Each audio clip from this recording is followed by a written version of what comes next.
చూస్తుంటేనే నోరూరిపోయి ఎప్పుడెప్పుడు తిందామా అని అనిపిస్తుంది కదా. మరి ఈ మటన్ కర్రీని ఎలా చేయాలో ప్రాసెస్ చూద్దామా.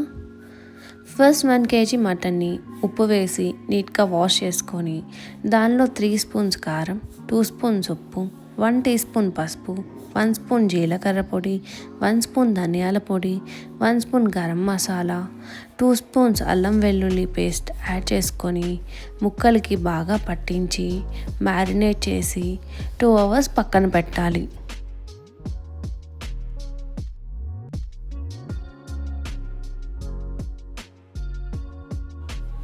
ఈలోగా మసాలా కోసం 2 ఉల్లిగడ్డలు, 2 స్పూన్స్ గసగసాలు, 2 పచ్చిమిర్చి, కొంచెం కొబ్బరి, 3 inches దాల్చిన చెక్క, 5-6 లవంగాలు, 1 బిర్యానీ ఆకు, కొన్ని వాటర్ వేసుకొని ఇలా మెత్తగా పేస్ట్ చేసుకోవాలి.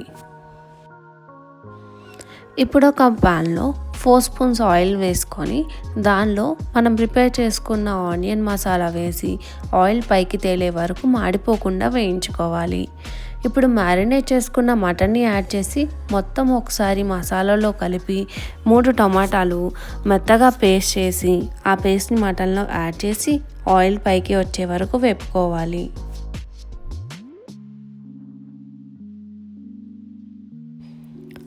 ఇప్పుడు దానిలో కొంచెం కరివేపాకు వేసుకొని 1 లీటర్ వాటర్ యాడ్ చేసి కుక్కర్ మూత పెట్టి 7 to 8 విజిల్స్ రానివ్వాలి.